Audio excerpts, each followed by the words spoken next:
Trump is foolishly trying to save Chicago by using the Insurrection Act. For decades now, the mayors, the governors of Chicago and surrounding cities have done nothing to kill off the gang violence from overseas gangs to local gang organizations. I say foolishly trying to save Chicago because it seems no one from the Chicago area gives enough of a shit to do anything about it beforehand. For the past 100 years, let's be honest. When National Guard forces use a reserve center in Elwood, Illinois, leftist legislators cry out and protest and instead ask for more money to fix the problems that they have known about for decades but had done nothing about it beforehand. They're begging for a fix, but only in the form of federal funding. The people of Chicago are to blame for the failure of their city. These people keep on electing the same type of people time after time that do nothing. Chicago is a majority black city, but none of the black leadership has done much either for the people and the city of Chicago.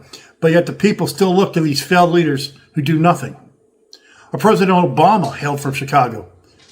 Many people in Chicago consider Obama to be a messiah. Even the messiah of Chicago did nothing to root out the gangs, the crime, and the political corruption that he came from that's destroying the city. Obama did nothing as a senator and nothing as a president to make his town of Chicago safer. Now President Trump is sending in National Guard troops to eliminate the gangs and those who cause the violence. Some cry that this is overreach at the federal level, but for decades, local and state government have done nothing to eliminate this crime. Instead, they blame the gun laws in Indiana as the reason for the gang violence. They blame the lack of more federal funding. Hell, counties in southern Illinois are being forced to pay tax from local citizens and give that money to the Chicago area. Nothing else happens. Northwest Indiana suffers because of Chicago. Illinois refugees move to Northwest Indiana, trying to escape from the crime and high taxes. But as a result of this migration and the leftist voting policies that they have, these people still end up voting for the same type of candidates they did in Illinois. And many who live here, they become a tax burden on Indiana because they, let's just face it, they don't want to work and they want welfare. Many from Illinois lie about where they live so their children can attend the better schools here in Northwest Indiana, but do not contribute to the tax base to help cover the tax burden for educating their youth. I've seen it at the local schools where all these Illinois license plates and the school drop-off line. The people who live in Illinois are notorious for driving into Indiana to shop at our stores and buy our gasoline at our gas stations because it's far cheaper instead of buying where they live.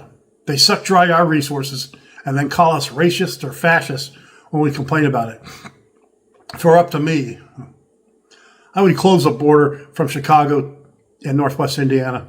I would let Chicago crumble to the ground. I would cut off any funding that continues to feed the corruption. It's very cyclic on why the business and people leave Chicago.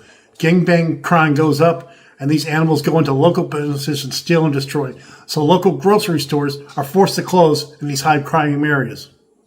Of course, the local people cry out that it's racism, and the only reason why these stores are going out of business as the businesses die out. And there's less and less tax revenue locally generated. So the local area suffers as a result, as no local taxes are being brought in. The result is less and less tax revenue, which is less and less infrastructure. Let's not forget that many of these elected officials are so corrupt that they somehow get a piece of the money in their own pockets. Again, if it were up to me, I would blockade Illinois refugees from migrating to Indiana. If a family wanted to live in Indiana, they would have to have a job lined up beforehand and not become a tax burden on the state of Indiana, much like a foreign country. I would not allow Illinois residents to come into our stores, buy and steal our goods. I would let the city that's dying, let it rot away until the citizens themselves start to take a stand and correct the direction Chicago is in. Yeah, I would let it die off. Maybe it will be reborn, maybe it won't. I would not show any mercy. Yeah, I'm jaded. I have dealt with the same hate and vitriol that many Chicagoans have towards people who live in Indiana. Why should I show them mercy? President Trump is showing them mercy and grace, trying to save the city of Chicago from its own people, its elected officials, and the governor who believes that 30 gangbang-related deaths in a weekend makes Chicago a safe place to live.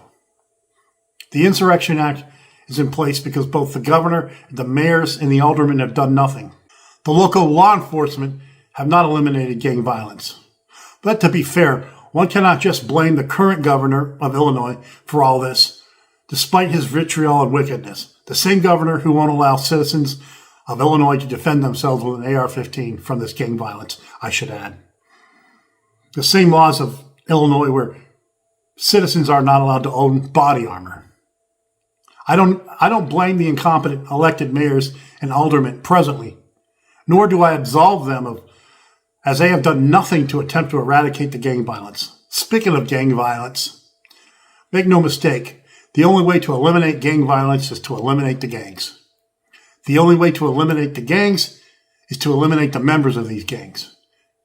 One way to eliminate this cycle of initiation of the gangs is to have the father in the home. Instead of banning AR-15s, structure laws where it would be very detrimental for men to produce offspring and not be with that offspring.